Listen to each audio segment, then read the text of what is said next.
Hi everyone, I'm Paul Wirth. Thank you for purchasing this DVD. My greatest hope is that you'll get something out of studying this that you can really use in your piano teaching. Some of the things I'll be sharing with you in this presentation are highly specific, precise, and I even think challenging. Others are more easily accessible, less exacting, and readily usable. But whatever you get out of this, I think we should all be encouraged that the pre-college level of piano teaching is the most important level that there is. For it's at this level that we lay the foundation for all that's to come in a pianist's life. Specializing in pre-college teaching has been my life for 26 years now, and it's been an incredibly wonderful blessing. Not only do we have up to 15 years to work with a student, but we also get to know families, one of the great joys in life. So I'm grateful and very happy to be sharing this with you, my colleagues, today. This presentation on gravity-based technique is actually a favorite of mine because, as Rosina Levine once said, without technique, how can you express yourself? I think a technique is to a pianist what a race car is to a race car driver. No matter how talented that race car driver is, they're not going to be going around that track at the Indianapolis 500 very fast without a real race car. Street legal cars just don't go 220 miles an hour. So also, I believe it's our job as piano teachers to give our students a real race car, a real technique. Unfortunately, though, technique has been an area of piano pedagogy which has suffered a great deal of poor communication over the years between students and teachers. Words mean different things to different people. For example, what does it mean when we say to a student, "It should feel like your arm is floating"?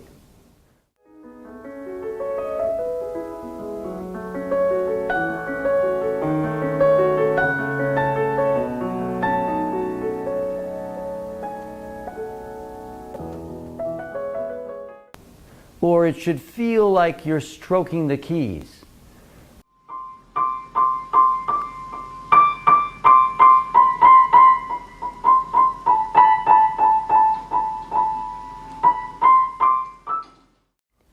We say one thing and a student hears another. So it goes without saying that we need to be as precise as we can be about what we mean and how it's doable in an applied reality. Because the truth is, technique is a feeling, and whether we thought about it or not, each of us has our own method of playing, our own complex set of psychomotor commands and responses, which when we put our hands to the keys is all wrapped up into one big feeling. The problem arises, though, when that feeling is not sufficiently economical or facile enough to meet the rising demands of the advanced repertoire our students want to play. And non-functional tension begins to mount up, strangling our listening and therefore our overall command of the music. At worst, grinding it to a halt, or at least boxing it into a kinesthetically stenciled performance. A kinesthetically stenciled performance, one that comes out exactly the same every time it's performed, inflexible to any possible musical idea of the moment, which of course falls short of the ideal of using our instrument in the truest sense of the word. An instrument, a tool with which we make sound. I think what we all want is a way of playing where an artist doesn't just play the keys, too encumbered by doing that to actually hear what's coming out, but uses the keys, unencumbered by the technical difficulties. Wouldn't it be great if we could all hear our own playing as well as we hear a performer when we're in an audience sitting there doing nothing? And perhaps the answer does lie in those times when we've heard great artists on the stage playing and come out of those concerts saying things like, "Gee, they sure made that look easy," not thinking that perhaps it looks easy because for them somehow it is easy. It feels easy.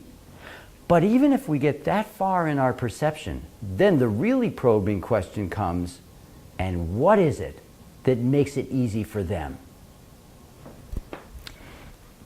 So we observe, and we might see a curled up pinky, or a high wrist, or a low wrist, or whatever.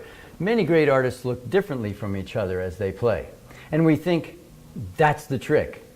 I'm thinking of all those conservatory students in the 70s who curled their pinkies up like Horowitz used to do, thinking, that's it, not realizing that he played that well despite curling his pinkies like that.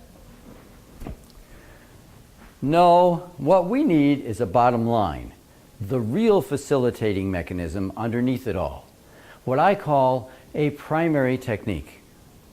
Yes, all those great artists do look differently from each other as they play, but so do all we human beings look differently from each other as we walk. Yet the bottom line, the primary walking technique, if you will, is that gravity is pulling us all toward the center of the earth, and we're using our legs to get away. So what I want to share with you today is a bottom line for piano playing, something common to all great playing, which, if understood and applied, can be like the little acorn from which the mighty oak grows. It's a starting place. I call it primary technique. And just like walking, it has everything to do with gravity, which is why we call the whole concept gravity-based technique. And when we're done, I hope that at least we'll all understand with clarity how it works, know it in our minds, and at best be able to use it in our teaching, applying it with our students and ourselves.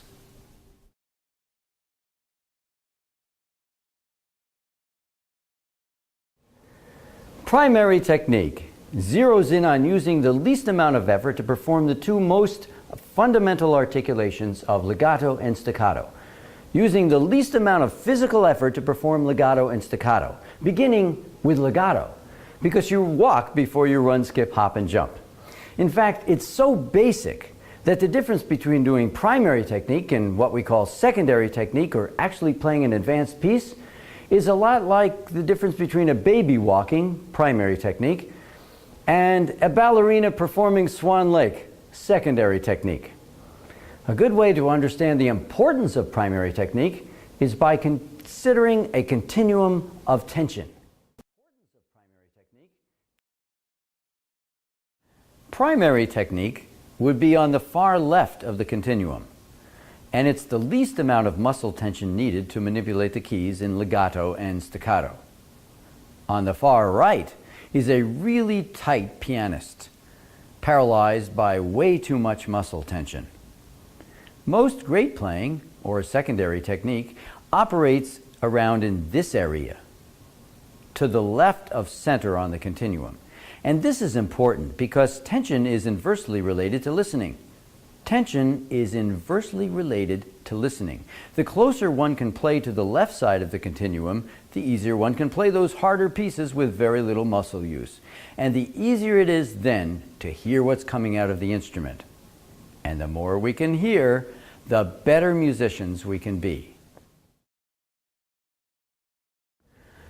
The fact is, as I think we've all seen from our teaching, starting with a student who has too much muscle tension past the center point to the right and attempting to move them to the left by telling them to relax, or even by asking them to imitate fluid motions without eliminating their underlying non-functional muscle tension, is pretty much like asking a man carrying a piano up a flight of stairs to perform a pirouette. It's not going to be pretty. So we start on the left with primary technique, and involves lots of thinking and experimenting and exploring the two-part mechanism by which it works. Those things we actively use and those we don't, disintegrating them from each other.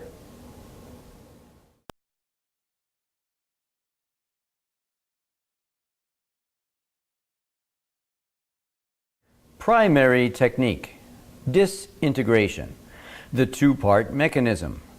1. Relaxed arm. Relax or let go of the biceps, triceps, and all other unused muscles. The arm then is affected by gravity and has weight. We don't actively use the arm. And 2. The wheelbarrow. isolation of tension, functional tension, at the fingertips and under the wrist through the flexor digitorum profundus to support the weight of the relaxed arm on the keybed. Second class or wheelbarrow leverage, which is a second class or wheelbarrow leverage, what we actively use. So it's a two-part mechanism, muscles we don't use and those which we do, actually disintegrating muscles which are normally integrated in piano performance as we get down to the simplest, purest use of gravity in playing legato and staccato. And we start with the muscles we don't use, in particular the arms, relaxing the shoulder, biceps, and triceps. In fact, it's what we get if we'd really obey our teacher's commands to relax. And by the way, the phrase letting go is much more specific than the command relax. And what we get then is an arm that's truly relaxed, that's heavy, because it's now affected by gravity and has weight. In fact, to speak about arm weight, as many do, without an arm like this is really a misnomer. Because the second we lift our arm with the bicep, whom I like to call Bubba bicep, or push down with Toby tricep back here, there goes the natural weight of the arm, and with it the use of gravity in playing.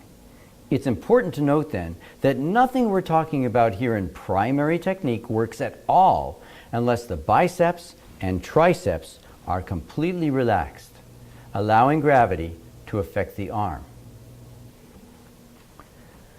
But there's one major problem with it at this stage though. You can't do anything with an arm like this. You have to use something.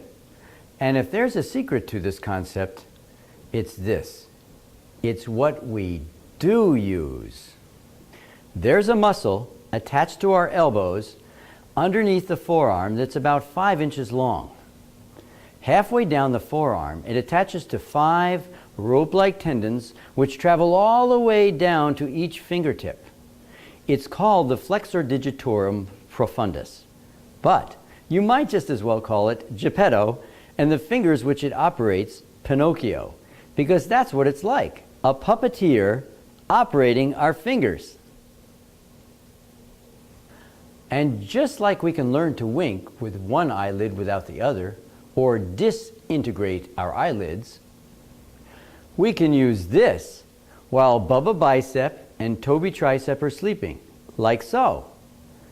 We can also flick our wrists like this, not involving Bubba or Toby at all.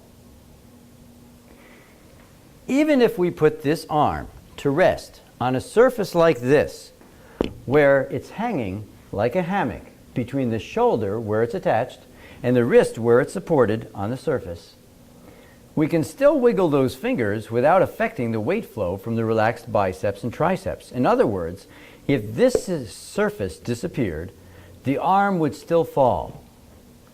Of course, we can also still flick that wrist without using Bubba or Toby. And from here, it's a very simple but profound step to turn Pinocchio upside down, where that flick of the wrist becomes a second-class lever, just like a wheelbarrow, like this, hoisting the weight of the relaxed arm up into the fingertips, like the wheel of a wheelbarrow. And this is the step where we need to take enormous care not to let Bubba bicep or Toby tricep wake up and help out, which can't be emphasized enough. Any use of the bicep or tricep in this part of the primary technique process is unacceptable. Bubba bicep especially needs monitoring, feeling the base of the muscle and backing up and starting all over again if he begins to engage while Pinocchio attempts to stand up. Please note also that there's a significant tilt or slant to the hand outward. Actually, this angle of support has 2 advantages. You can't bend your fingers like this, which means, of course, they're stronger, and your pinky muscle works better in this outward direction. For example, if you operate your pinky in this direction, this muscle gets very little use. But if you operate your pinky Outward, it's in full use. Embracing our crookedness like this, then, is not only stronger, it's much more comfortable for the upper arm and makes it easier to let go of it.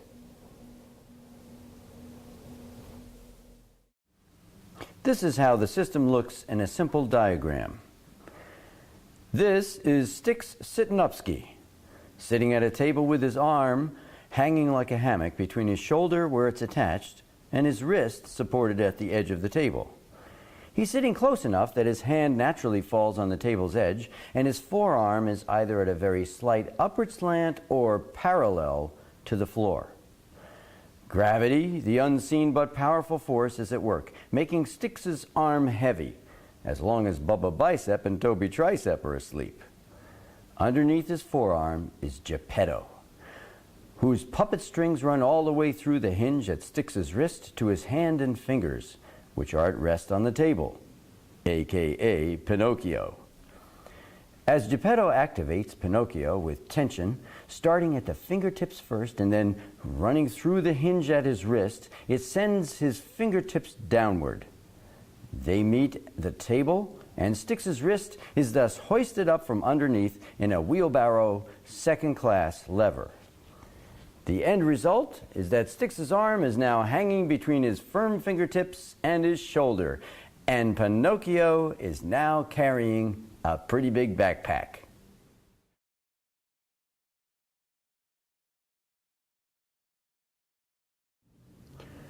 So here's Pinocchio carrying the weight of the arm all by himself on the fingers 3, 4, and 5.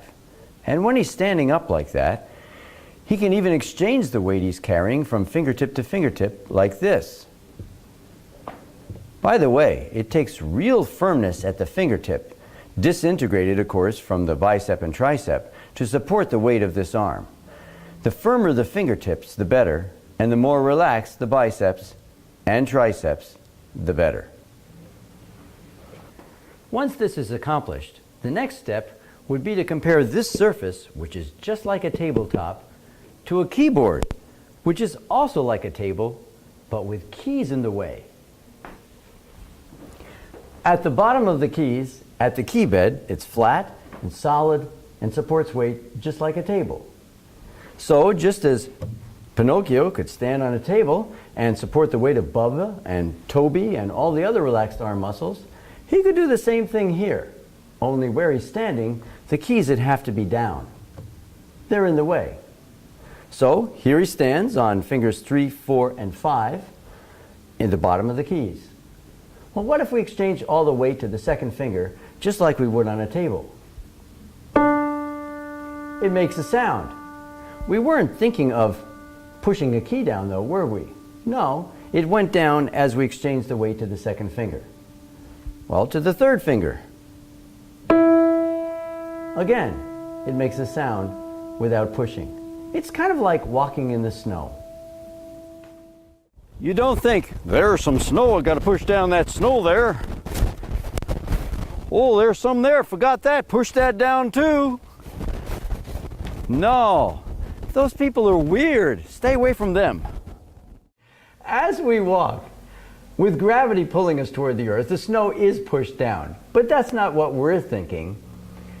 In the same way, if and only if we keep Bubba and Toby completely asleep, gravity makes our arm heavy.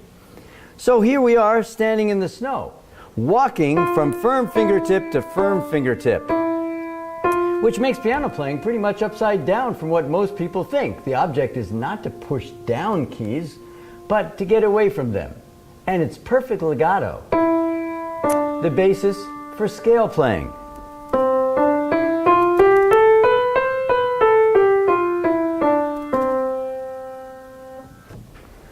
Done with gravity and the least amount of effort possible, at the far left of the tension continuum. And once we can do this well, the next step would be to exercise, strengthen, and explore this mechanism.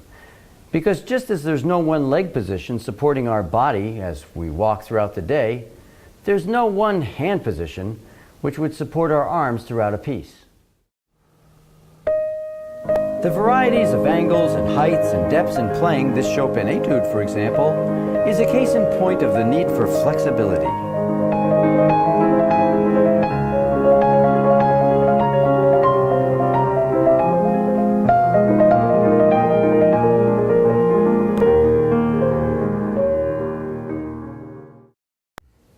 The weight flowing through the wrists and fingertips in such a piece should be like water flowing down a mountainside. It's supple, flexible, and fills in all the cracks and crevices. To begin developing this kind of flexibility in primary technique, in preparation for such advanced pieces like this, we use the first exercise in Hanon, adapted for this use. This is the Hanon exercise number 1. But it's now 2 octaves apart with the right hand beginning on middle C because our hands more comfortably fall 2 octaves apart. And the rhythm has been changed to 2/8, a quarter, and a half note with a fermata, all going quite slowly to allow time for letting go of muscles. And it looks like this. Sitting up tall and close enough that the hands naturally fall on the keyboard, we lift the forearms and hands with the biceps and then let the arm fall on the first note at the lowest support. Immediately, the wrist and fingers begin the exercise by hoisting through the 8ths and quarter to the half note, where at the top of the hoist we take lots of time to let go of all unused muscles. The shoulders, biceps, triceps, all unused fingers, and even jaw and face muscles must be completely relaxed, with tension only in supporting fingers, under the wrist, and in the lower trunk. When all is done, Geppetto and Pinocchio also relax, and the wrist falls back down as the process begins again. Points to remember: sit close enough and at a height where the forearm will be parallel to the floor. Breathe in the diaphragm. Totally relaxed upper arms and shoulders, arms like hammocks, triceps fully relaxed. Firm fingertips with a natural tilt in the hands. Go slowly. Take time to let go. Hoist high for good exercise. Stop at the top to let go of unused muscles again. If the keys disappeared, would your arm fall? Pinocchio's kind of like a horse, and the upper arm is the cart. Don't turn on the engine in your cart and run over your horse.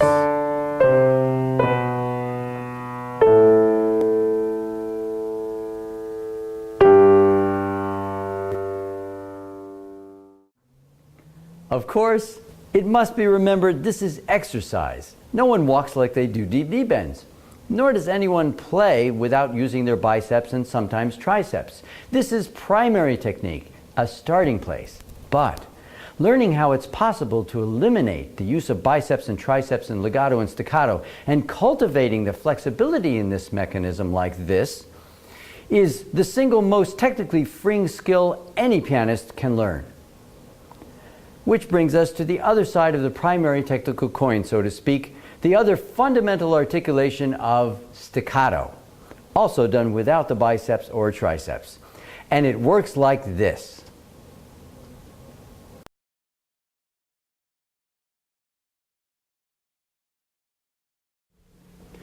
Well, by now, we've been doing lots of Hanon and gotten very good at disintegrating the active firmness at our fingertips from the inactive upper arms and shoulders, falling on our thumbs and pinkies, and hoisting through the other fingers, falling on 1 and 5, and hoisting over 2, 3, and 4, which is pretty much like doing deep knee bends, with the wrists being like your knees. And just like deep knee bends, if we come back up faster and faster still, and faster still, we actually end up hopping. And we don't have to worry about coming down because of gravity. In the same way, if we hoist away faster and faster still, we can actually do the same thing with Pinocchio, flipping our arms into the air with our wrist and fingertips. It's kind of like the fish in the bottom of the boat. Here's the fish, the same relaxed arm as in legato. And here's the flipper, our wrist and fingertips, flipping away from the bottom of the boat. And if, and only if, we keep our biceps and triceps completely relaxed, disintegrated from our flipper, Mr. Pepe Pinocchio here, the arm will fall back down because of gravity, like so. We don't have to worry about coming back down, only getting off and off.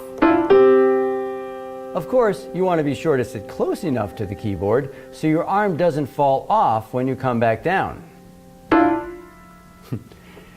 Even an inch in either direction can disturb the function because Bubba and Toby can't adjust. Remember, they're sleeping.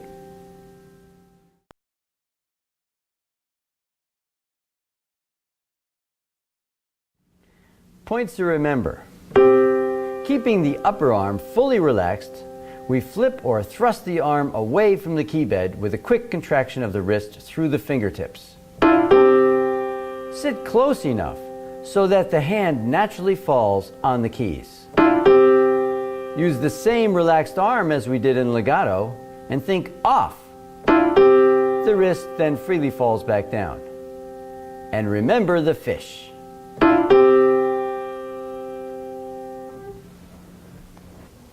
Well, the results of this are really far-reaching in terms of chord and octave technique, because just as you can hop more than once on your legs, you can also do this twice, 4 times, and as many times as you like. The beauty of it is, for every chord you only exert energy once, getting off, off, off, off, off, off, off, off, off, off, because Pinocchio's in control, not the biceps or triceps.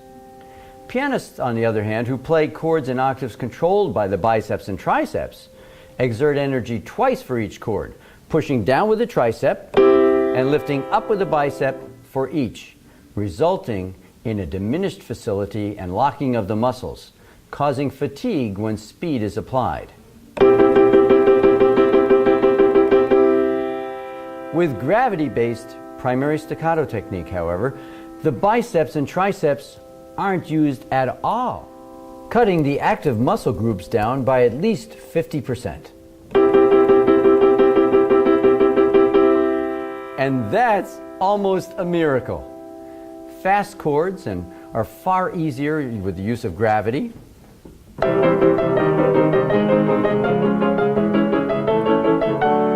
And repertoire, from the more elementary Lynn Freeman Olson's Sunbird piece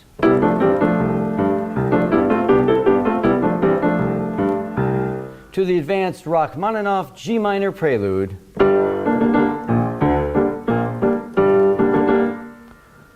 all chords and octaves are so much easier to play. Now, you probably noticed a number of places where I used my biceps to either get on or off the keys. Well, that's secondary technique, or what we do for the majority of time when we're actually playing. The reintegration of the biceps and triceps. Only now we know when and how we're using them, and it will be the subject of our next video. In it, we'll be exploring, among other things, 5 common variations in reintegrating the biceps and triceps, or secondary technique, which can be used to get students started reincorporating those muscles intelligently. They are the karate chop, fall catch and lighten up, bounce off, bouncy walk, and relax to crescendo. Here's a short demonstration of each. For the karate chop, we lift the forearm in hand with the bicep over the keys and let it fall in such a way as to do a single hop, like this. And again. It's useful for single chords that don't need to be held with the fingers.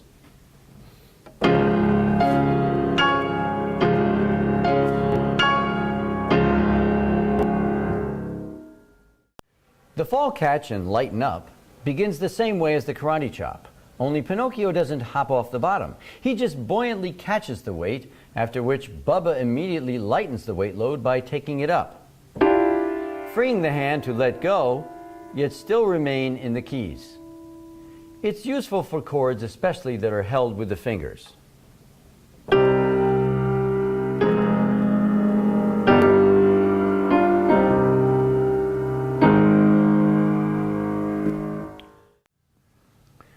bounce off can be generated from legato, such as in the Hanon exercise, where instead of normally gradually hoisting after the fall, the wrist quickly does a hop, like this.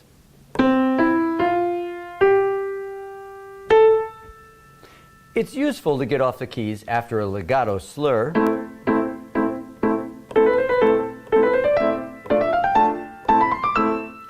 and in more advanced repertoire,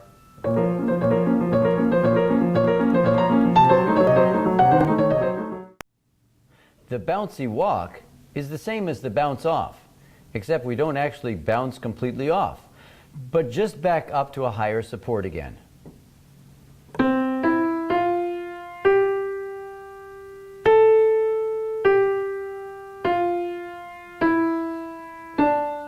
And so forth. It's useful in slower legato passages, especially for emphasis.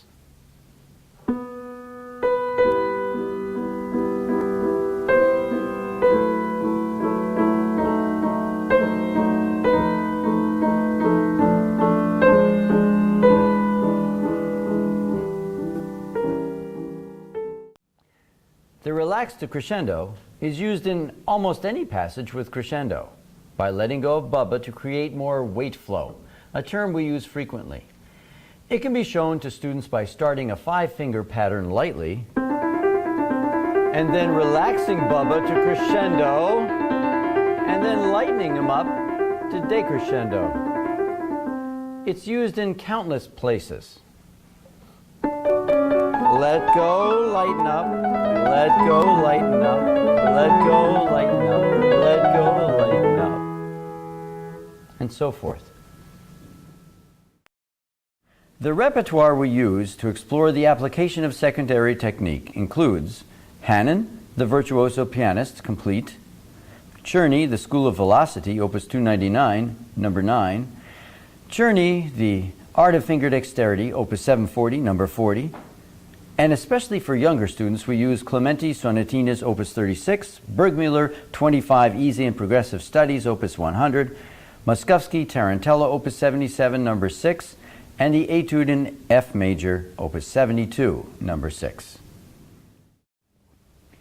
From there, secondary technique can be just as complicated as ballet.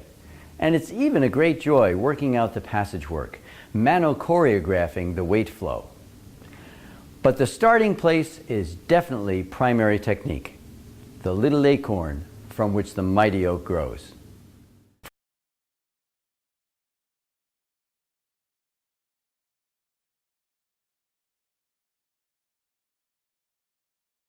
Now, teaching primary technique to kids involves knowing the results you want them to experience, which we've just seen, and knowing how to help them accomplish it. Since the skills we've just described are sequentially taught and involve lots of hands-on applied work, it's a good idea to introduce the notion of bodily awareness as early as 5 years old. And over the next few years, this can be done with simple activities which get students thinking about their bodies and how they can control them. Lifting eyebrows, wiggling ears, and winking are some ways to get students thinking in this direction. Let's watch as I work with 8-year-old Serena Lu exploring some of these introductory activities. Serena, can you lift your eyebrows like this? Can you do that? Let's see. Yes, you can do that. That's really good. Well, how about wiggling your ears? Watch this. Can you do this? You try it. Can you do that? It's really hard to do that, isn't it? Well, that's something to practice. How about winking one eye without the other? Can you do this?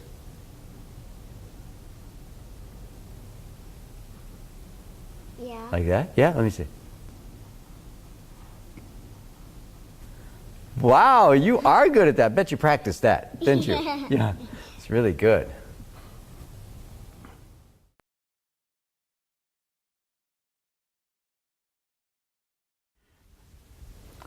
The next step would be to get students specifically thinking about and learning how to control their arms, fingers, and hands. letting go of Bubba bicep and Toby tricep to achieve sleeping arms, while learning how at the same time to activate Geppetto and Pinocchio and ask for peanuts with their elephant trunk-like arms. All of these skills are necessary in gravity-based technique. And again, there's no rush in learning them, as we have all through elementary school to be thorough and exacting. Serena, have you ever lifted up anybody's arm while they're asleep? Yeah. You have? Maybe your sister Cindy? And did you notice that when you lifted it up, it's kind of heavy? Mm-hmm. Yeah, it's kind of fun to do that, I think. Here, I'll make my left arm go to sleep and see if you can lift it up while I have it sleeping. Lift it up. How's it feel? Heavy. It feels heavy, doesn't it? Can you let it go? Wow. It falls right down, doesn't it, when you do that? Okay, let's try to do that with your left arm, okay? Let your arm just go to sleep from inside, and I'll pick it up and see if it's asleep. Oh, yes, it's really sleeping well. See, it falls down just like mine did. You know, actually, your arm probably feels really light to you right now, but it's not. It's a lot heavier than you think it is. It's heavy like mine. Very good. Well, let's see what we can do with this kind of arm. Yeah.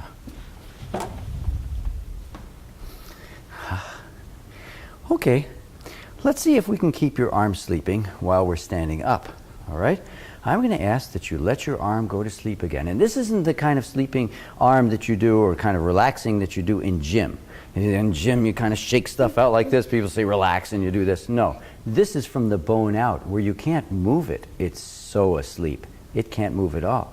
So I'm going to pick up your left arm, but I don't want you to help me. I want it to be just like it was when we were just at the table, okay? I'm going to try and pick this up, and don't help me at all. Okay, now I'm going to let it drop and see if it's really asleep. Whoops, it's kind of hanging up there still a little bit. Okay, I'm going to let it down. Let me see. Let me try it. I'll let my left arm go asleep, and can you pick up my left arm at the wrist and see if it's really asleep? Yeah, how's it feel? It's heavy. Yeah? Weighs a lot, huh? Yeah. Can you let it go? Can you let it drop? Just like that, right? Yeah. Okay, let's have you try that again. Let your arm go from the bone out.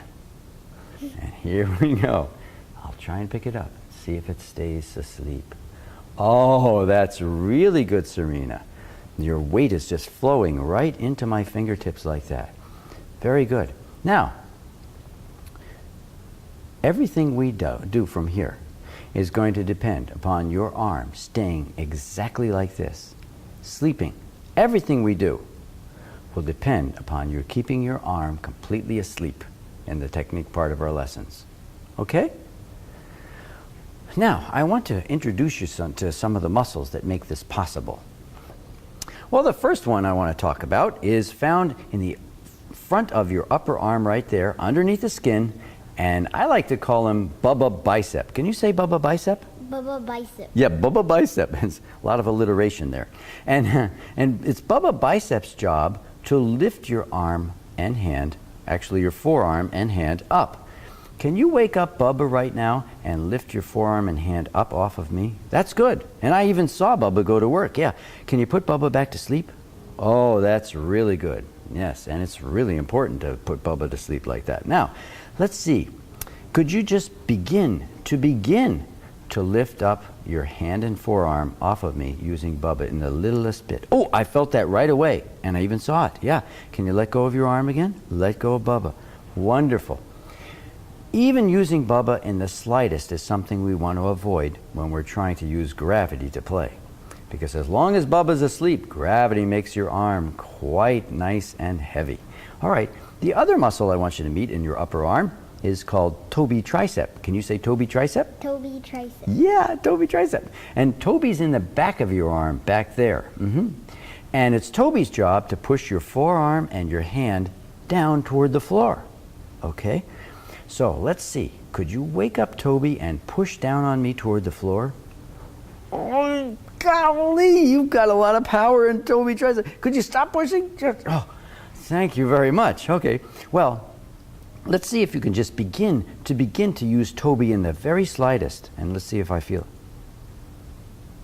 Oh, I felt that. Yes, I did. Huh? You probably didn't think I'd feel that. Well, even the very slightest use of Toby, as well as Bubba, makes a difference in the weight flow. And of course, we want to keep them completely asleep. So now I'm going to show you how it's possible to play with a relaxed arm. And I'm so excited to show you this. Want to stand over here, please? All my teachers told me to relax when I play. And so I'm going to show you how it actually works. What do you want to hear? Bach, Beethoven, or Big Moeller? Bergmuller. Okay, Bergmuller it is. This is so exciting. You know, all my teachers told me to relax when I play. Bubba and bicep and Toby tricep completely zonked out. So this is very exciting to show you how this works. I'm going to put my arm on the keyboard, just like this, and I'm ready to go. The Big Moeller Ballade, how about that? Yeah. Okay, here we go. I'm sure it'll work. Wait a minute. One more try, okay? Here we go. Well, I guess there's something wrong, isn't there? Yeah. And that's because you do have to use something to play the piano. And if there's a secret to all this, it's this. There's a muscle in your forearm. It's about this long. And it's attached to your forearm here at the elbow. And at the other end, it attaches to 5 rope-like tendons which go all the way through to your fingertips. In fact, it's how your fingertips move. This muscle, which I like to call Geppetto, is like a puppeteer. It actually pulls the strings which operate your fingers, or Pinocchio, out here. Watch. Isn't that weird? Come on over this way. It's the other part of our mechanism, the part that's busy. And you can do it too without even using Bubba bicep here or Toby tricep, like we said we wouldn't. Well, it's kind of like winking one eye without the other. Remember when we did that, like that? Yeah. Yeah, right. When you were born blinking, weren't you? Mm-hmm. You weren't born winking. Right. Okay. Well, all I need you to do then is to activate Geppetto and Pinocchio all by themselves while Bubba and Toby are asleep. Can you wiggle your fingers? That's wonderful. I feel the weight flow coming all the time, but yet you still wiggle your fingers like that. Kind of like winking one eye without the other, using Geppetto and Pinocchio while Bubba and Toby are sleeping. Very good. Well, I think we're ready for our next step. What's that?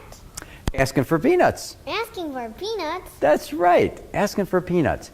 And it's just as easy as what we just did, wiggling your fingers. Only this time we're going to use your whole hand as a unit. And it's going to be starting with the strangest thing we'll ever do together, I think. And that is, I'm going to ask you to lean over like this until your arms are dangling in the air, just like 2 elephant trunks on an elephant. Can you try that? Lean over like this until your arms are dangling. That's right. And keeping Bubba and Toby asleep like that. Well, at the end of your forearm, there's a hinge between your forearm and your hand.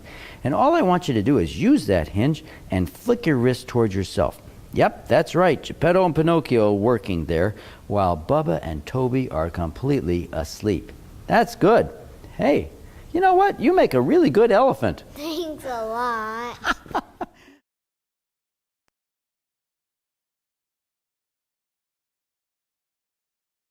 Well, let's go over to the piano now and see what we can do with this new 2-part mechanism. Bubba and Toby asleep while Geppetto and Pinocchio are working. Here we go. Can you sit here just like I'm sitting, up tall on the edge of the chair, with your arm resting on the fall board, exactly like this?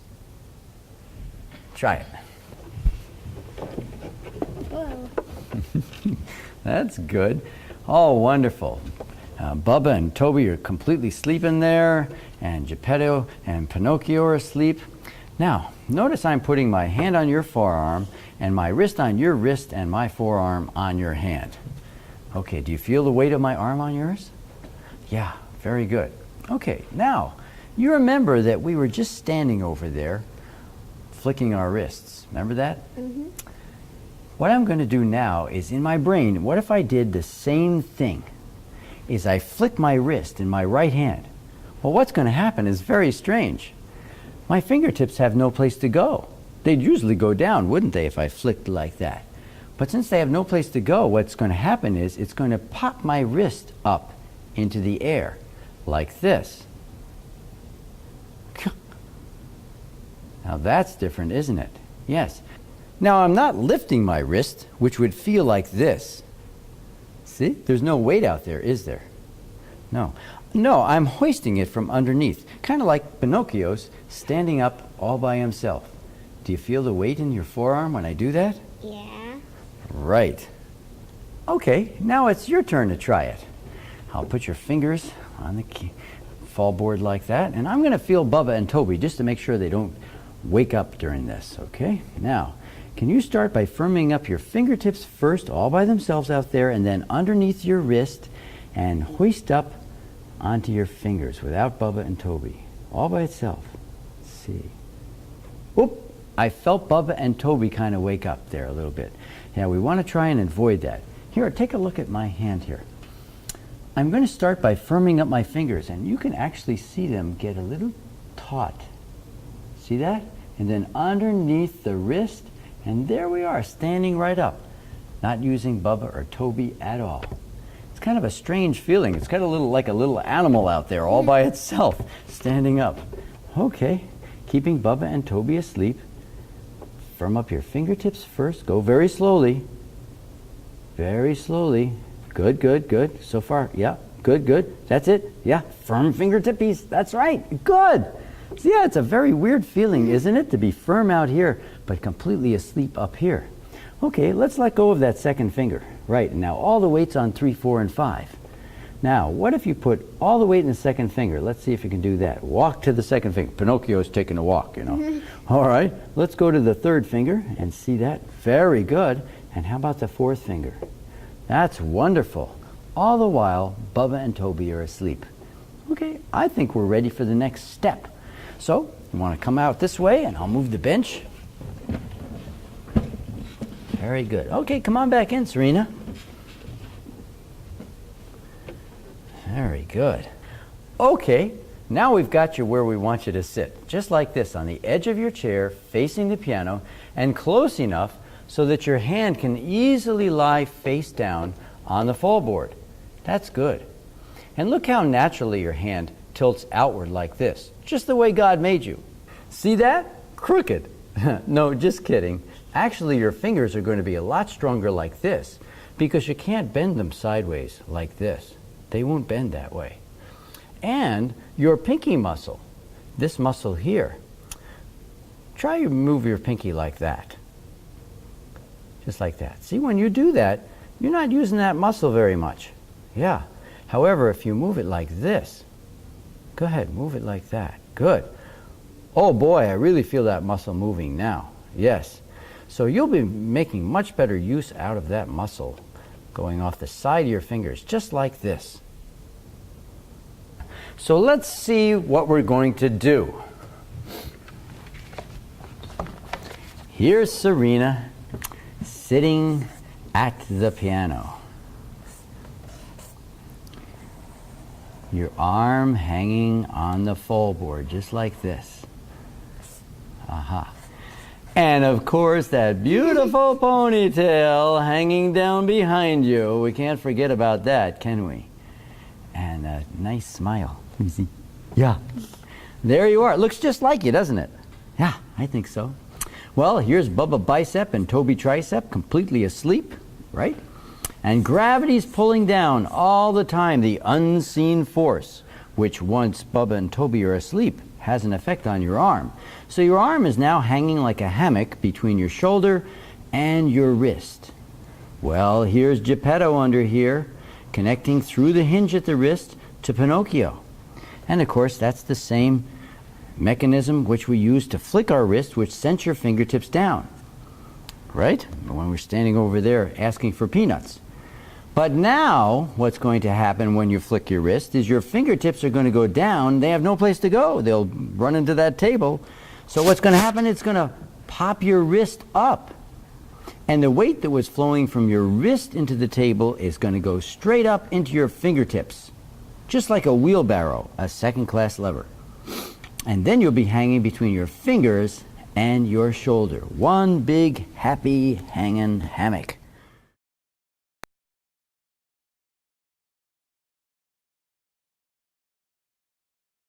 Slowly firming up your fingertips first and then underneath your wrist to hoist up from underneath. And I'm going to feel Toby and Bubba while you do this.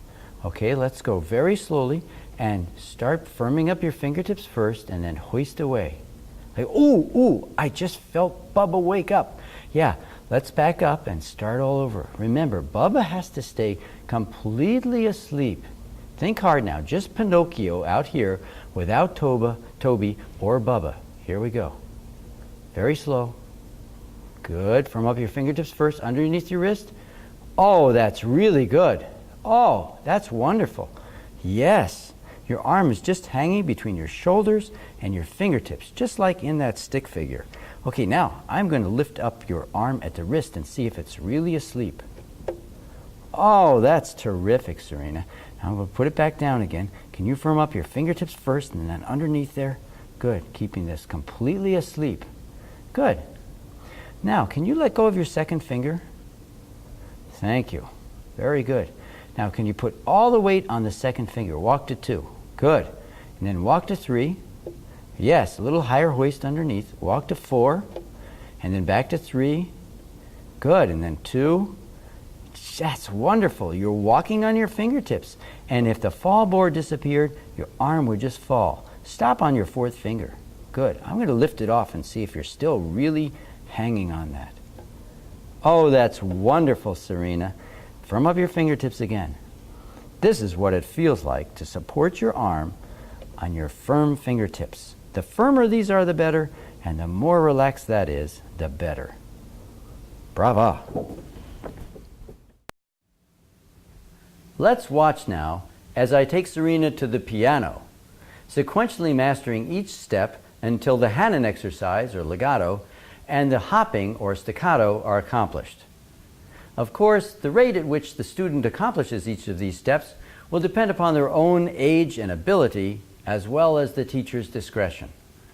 And let's also remember that no one can play pieces on the piano without the biceps and sometimes triceps. This is primary technique, which teaches the 2 articulations of legato and staccato with the least amount of effort as a starting place, providing for an extremely facile secondary technique once the biceps and triceps are consciously and intelligently reintegrated.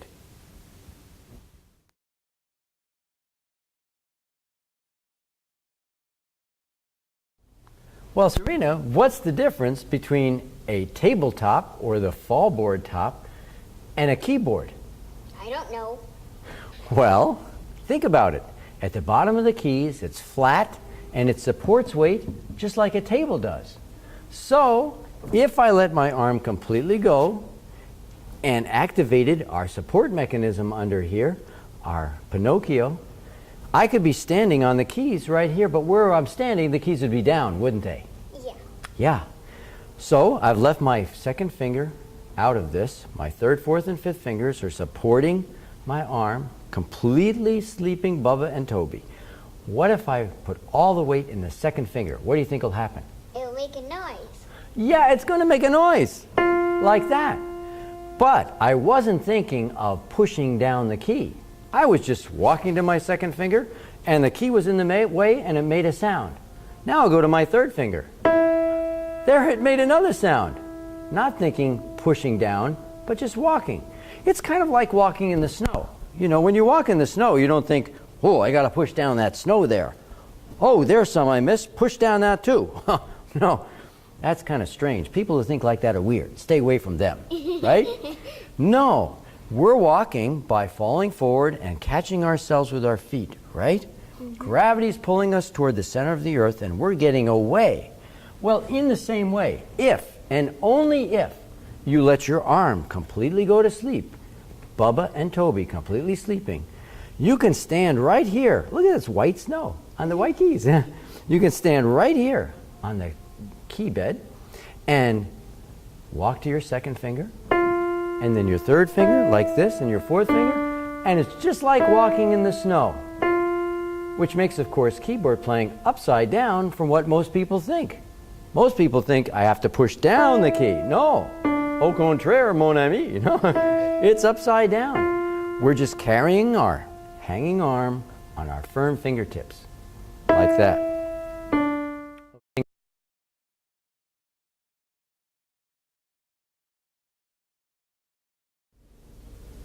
Okay, Serena, well, here we have you sitting at the keyboard again, the right distance and the right height. I want you to let your arms go, okay? And I'm going to pick up your right arm and I'm going to put it on the keyboard, all right? I need you to scoot over to the left a little bit so we're toward middle C. That's good. And let that arm completely go to sleep. Bubba and Toby completely sleeping.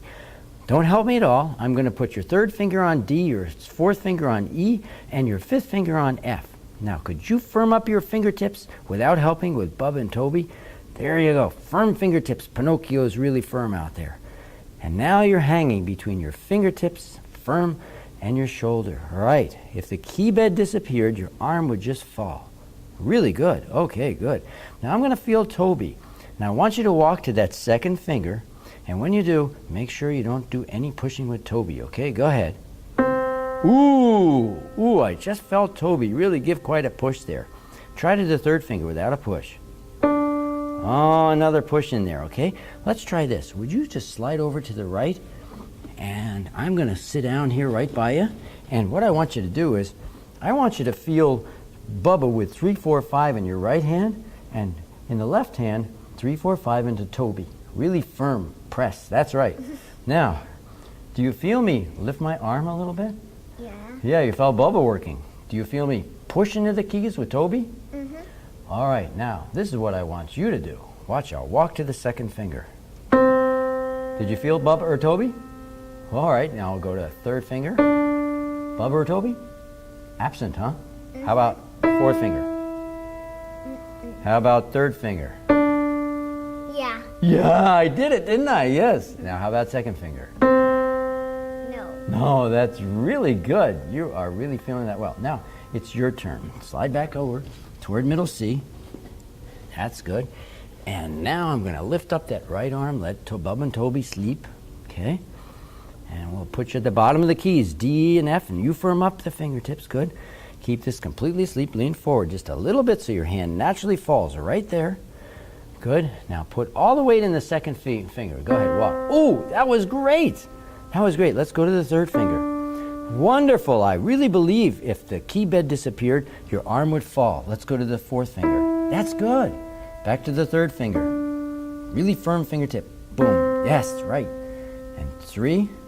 That's good. If the key bed disappeared, your arm would fall. Wonderful. Stay right there. I'm going to lift up your arm, see how sleeping it is. Oh, that's terrific, Serena. Really wonderful. Well, this is really coming along well, Serena. So what I need you to do now is to go home and practice this about 10 minutes a day, being careful not to let Bubba bicep or Toby tricep help at all. All right? And Mom, when you check her, I'd like you to use your third, fourth, fifth fingers and press into Bubba and at the same time into Toby without disturbing the weight flow back or forth, and feel and make sure those muscles stay asleep. And we'll see you next time. Well, hello, Serena. Welcome back. Come on over and sit down at the keyboard here with me, please. Thank you. All right, very good. Well, today's the day we're going to hopefully learn how to exercise your wrist and fingers a little bit. Okay, but first I'd like to check what you've been doing since I last saw you. So, keeping your arm completely asleep, I'm going to put it back right where we ended up last time on D, E, and F. Just like that. And firm up those fingertips and let go of your arm like this. Good. And could you walk then to the second finger? Go ahead. Good. No pushing. Third finger. Fourth finger. Keep walking. Walk, walk, walk. Ooh, that looks good, except for one thing, you're sitting a little low. I'd like for your forearm to be parallel to the floor. Keep walking. That's good. So I'm going to hoist you up here until you are high enough.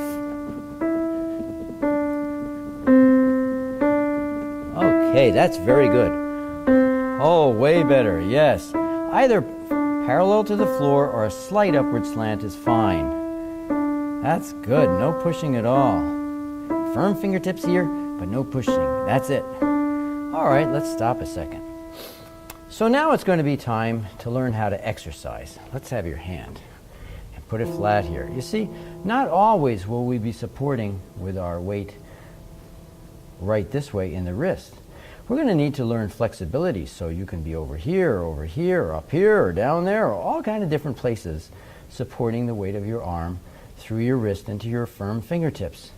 Kind of like your knees, you know? Your knees have flexibility, and you're not always in one leg position, are you? No, that'd be foolish, wouldn't it? Yeah. So, yeah, we're going to be looking for this flexibility. And to do that, we're going to use an exercise by Hannon.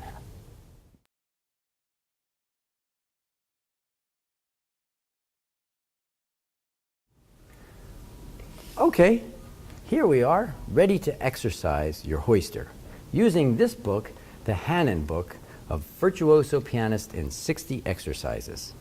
We're going to use just the first exercise, and boy, you see lots of 16th notes there, don't you?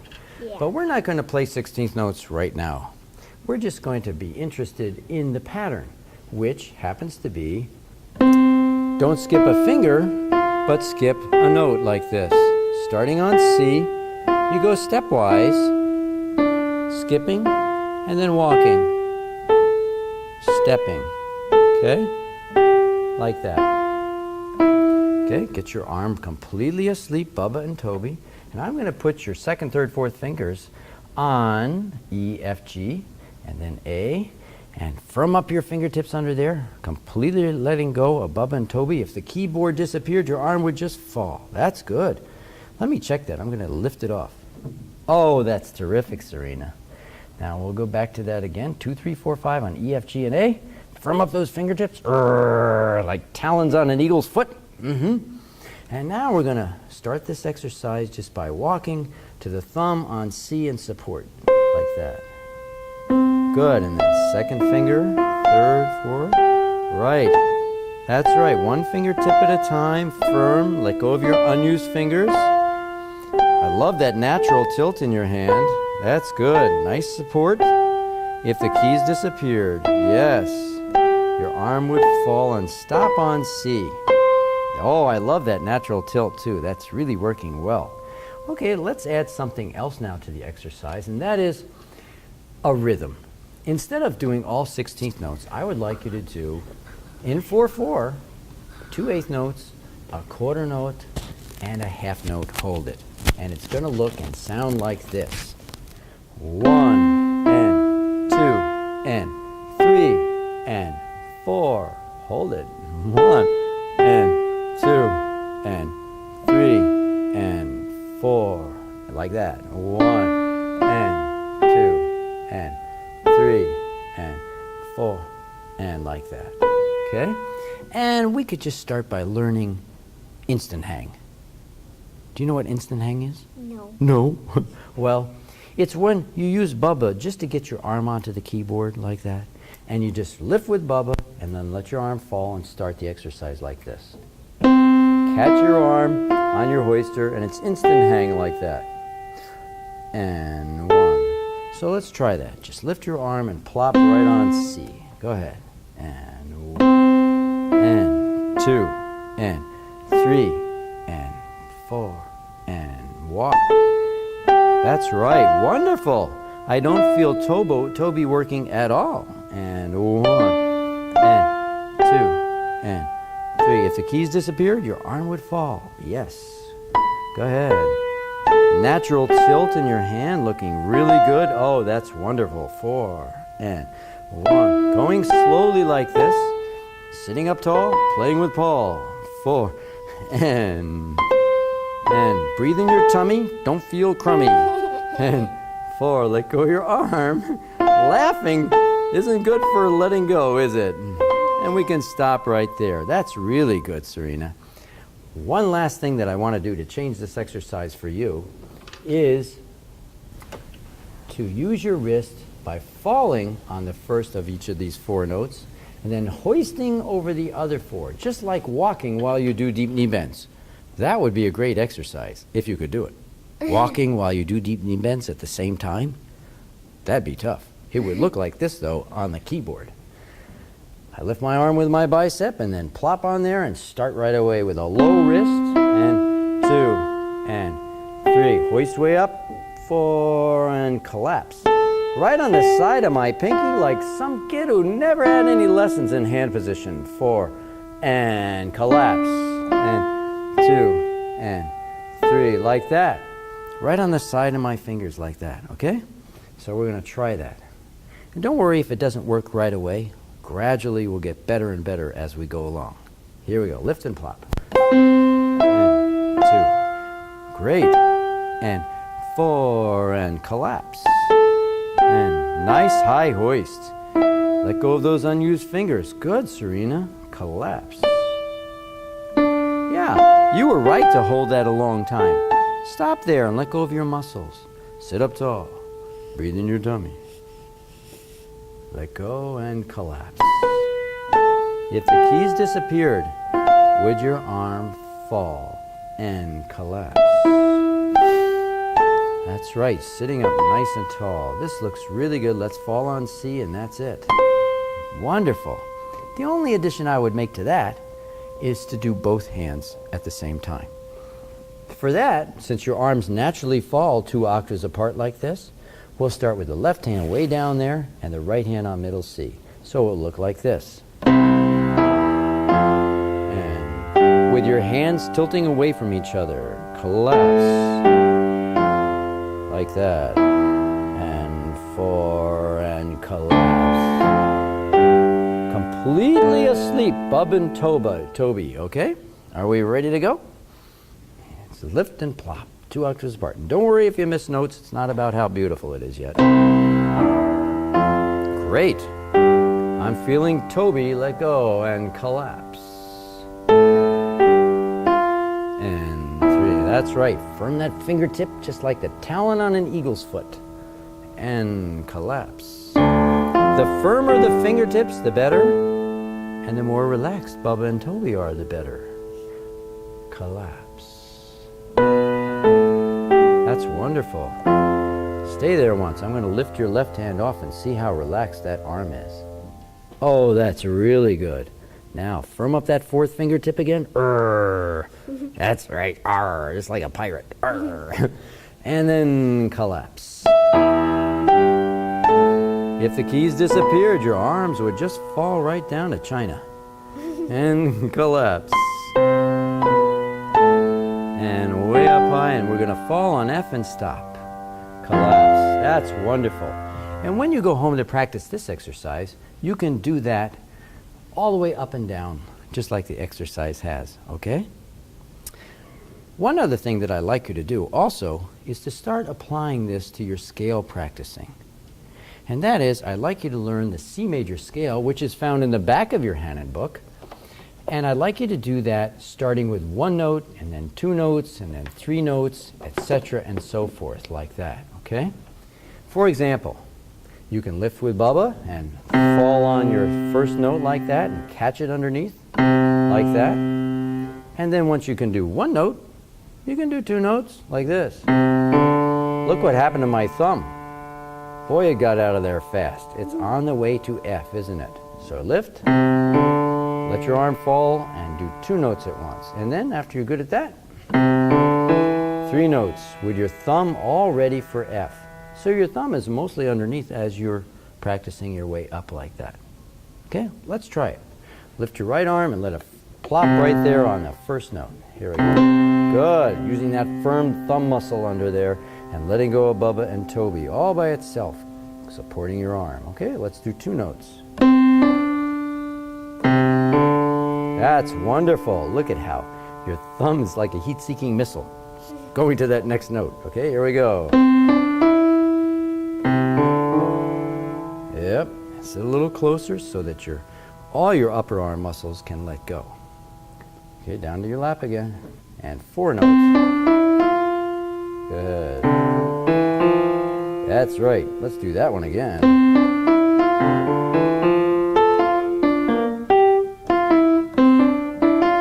Okay, let's go to the F again.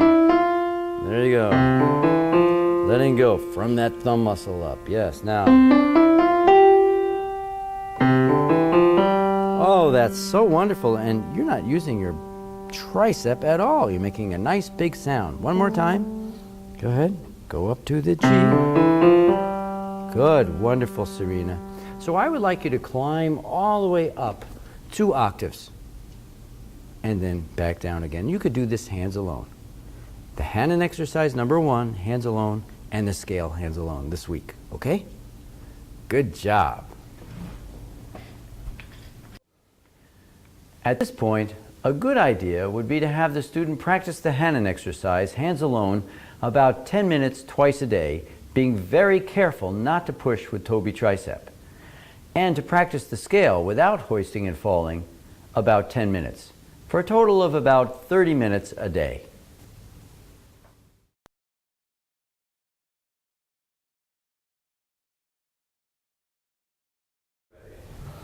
Well, hi, Serena. Welcome back. Come on in. How are you doing? Good. Oh, that's good. Well, you've been spending some time working on that Hanon exercise, as I showed you to do, and the C major scale, both with the right hand alone, right? Mm-hmm. Okay, could you show me Hanon first and then the scale? Let's take a look.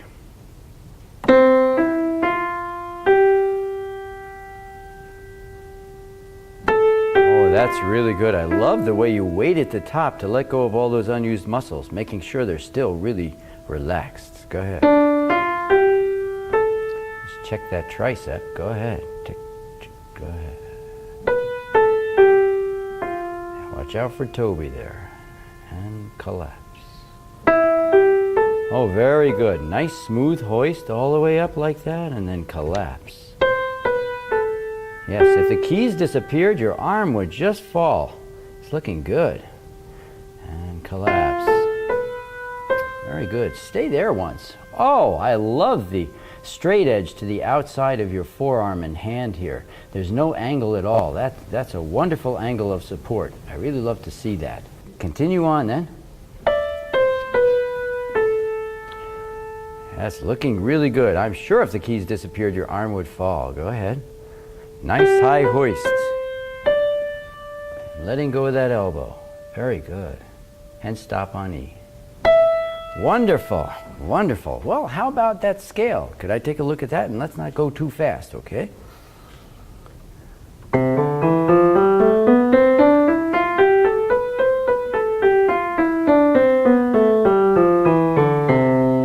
That is so cool. It looks like it feels just the same in your upper arm when you do that as it felt when you were doing the Hanon exercise, doesn't it? Let's see one more time and I'll feel Toby and Bubba. Go ahead. Go ahead.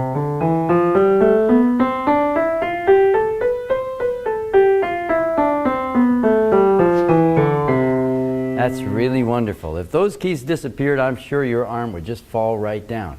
So it feels the same whether you're hoisting and falling or just walking normally. It's a good thing we don't hoist and fall when we're doing scales like that. You know, you have to reach down for your thumb, didn't you? Like any other fingertip. That's right, like that. Mm-hmm. Okay, well, I think it's time to scoot over there because I want to tell you something new. You know, you were doing so well with sleeping Bubba and Toby and busy Geppetto and Pinocchio as you do this side of the technical coin, which is legato. It's walking. You're doing so well with that it's time now for you to be doing the other side of the technical coin as well, which would be hopping or staccato. And we do that with the same 2-part mechanism that we did the first part with, the legato. Only now we're going to use it in a new and different way. So we've been falling on 1 and 5 and using 2, 3, and 4 to hoist all the way up like this. Keeping Bubba and Toby asleep, falling on 1 and 5, and then hoisting through 2, 3, and 4. Okay, it's kind of like doing deep knee bends, isn't it? Have you ever done deep knee bends? Yeah. Oh, they're a lot of work, aren't they? Yes, where you go down like this, and then you get all the way back up like that. All the way down and all the way up. Good for you, yeah. Well, what if I did that faster and faster still? I'd end up Hopping. hopping, right. And I don't have to worry about coming back down because of? Gravity. That's right, because of gravity. So we could do the same thing at the keyboard. If, and only if, you keep Bubba and Toby completely asleep, you can start from down here on C and G on 1 and 5, and using 2, 3, and 4, you can hoist away like that. And what if I fell down again and hoisted a little bit faster, like that, and faster still? What do I actually end up doing? Hopping away from the bottom, yes. And do I have to worry about coming down? No. Because of? Gravity. That's right. Completely relaxed Bubba and Toby, and very busy Geppetto and Pinocchio. Like that. It's kind of like fishing. Have you ever been fishing? Yep. So you must have seen what the fish does when it gets in the bottom of the boat, right? Yeah. What's it do? Flops around a lot. That's right, it flops around. Well, if you let go of Bubba and Toby, your fish, your arm is like a fish, right here. And here I am at the bottom of the boat, and here's my flipper out here. And all that fish is trying to do is to get out of the boat, like that. Completely relaxed Bubba and Toby. Now, it's going to be your turn next. I want to show you what can go wrong with this. What's wrong with this? You're using Bubby bicep. I am using Bubba by not letting it fall right back down. Okay, what's wrong with this? You're using Toby. That's right, you can hear me pushing into my fingertips, can't you? Well, what's wrong with this? You're not using your hoister. That's very perceptive. I'm not using my hoister. Your hoister is kind of like your knees when you're hopping, isn't it? Yeah. So we want to make sure that all those things are being used correctly. All right, Serena, it's your turn. Oh, that's good. Sitting up nice and tall, Serena. Thank you. And letting go of Bubba and Toby. Could you just lift with Bubba and land on C and G there? That's good. Really good. Now let's start with a slow hoist, going through 2, 3, and 4 very slowly. You don't have to curl your fingers too much. Just like that. It's good, okay? And let's just hoist away without pushing. Nice high hoist. Oh, that's good. Let it fall. Good. Let's do another one. Get all the way off. Yeah. Let it fall. Wonderful. Now let's try this. How about just a little faster? Let go of Toby better. Thank you. And then down. Okay. Now this time, kind of trick yourself into thinking you're not going to do anything, but with your flipper out there, actually flip yourself off of the keyboard. Oh boy, did I ever feel Toby activate there. Let's just try it one more time and let go of Toby. Oh yeah. All right, well maybe if we try this, you could help me. Your arm is a bit lighter than mine is, isn't it? So let's just use the second and third finger on D and E and hop off of 2 and 3 rather than all 3 fingers, and that might be easier for you, okay? Let's try again. Just off, let's go slow. Off of 2 and 3, and then let it down. Good, I'm watching that tricep. Okay, one more time. Very good, no pushing. Okay, let it down. Good, now trick yourself into thinking you're not doing anything. Is it off? Just flip yourself off of there. Not bad, that was better. Yeah, again. Really good, letting go. Again, that was a good one. Think off. Don't worry about coming down, think off. Nice, and off. Oh yeah, getting real high with your wrist when you get off. That's good. Well, what I need you to do is to go home and try this out a bunch of times. Play with your new toy. And Mom, as she does it, if you could check her bicep and tricep again and make sure that she's not pushing or lifting as she does this new activity of hopping. Thank you.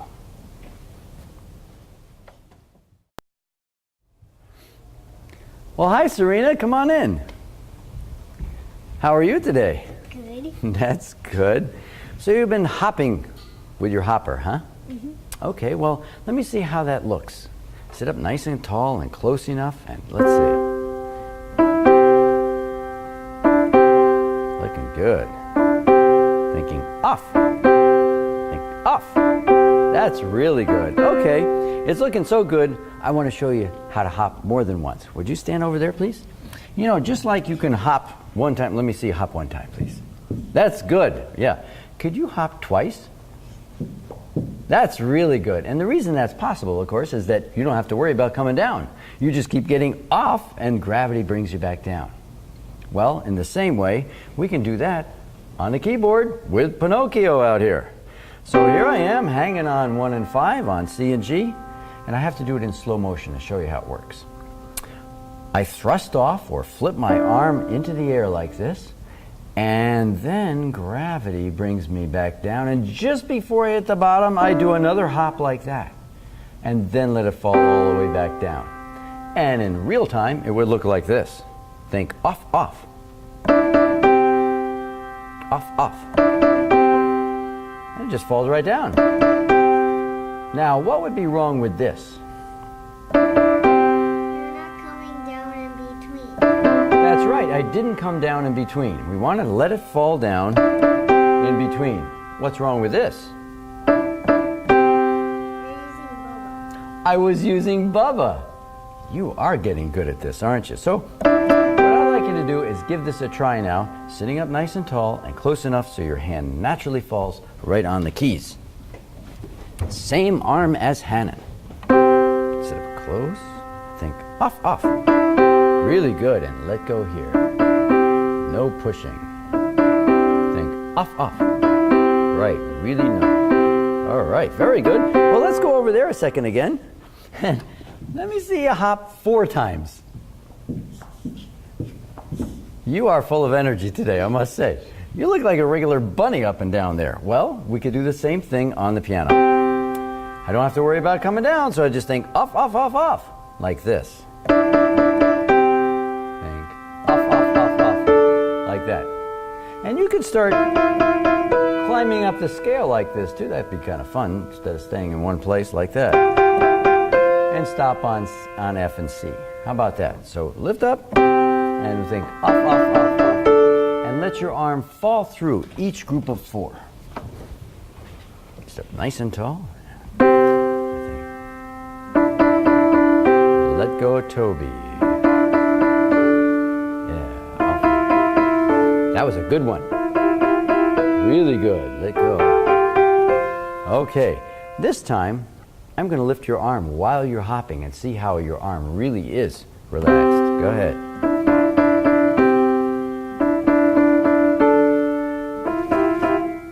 Not bad. That's really good. Toby wasn't pushing at all. Well, since you seem to be doing this so well, I have a piece I'd like you to play with it.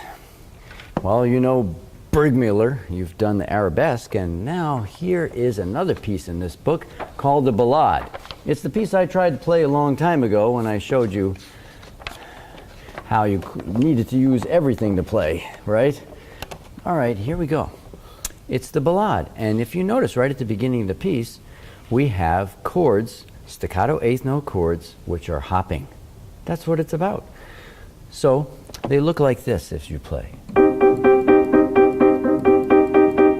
It's the same thing as this, only you do that. You just hop in a triad like that. So let's do this. Start hopping like this, and then move right to that chord with the fingering 1, 2, 5. Can you give that a try? Right, and lighten up a little bit because it's soft. Nice, and let go of your arm. Oh, that's really good. Let Bubba go a little bit more. And no Toby. That's good. Okay, that's good. Well, I'd like you to learn this piece using your new toy of hopping. And let that arm just fall right down in between each one of these. And I think you'll have a lot of fun playing with this hopper. At this point, the foundation has been laid for the transition to secondary or completed technique. And what a joy it is to see students playing and listening better, unencumbered by inefficient technique. For further content and news about the Gravi-DVD Part 2, secondary technique, please visit the Central Minnesota Music School website at cmmusicschool.org. For now, I'm Paul Wirth, thanking you for listening and wishing you happy practicing and easy playing.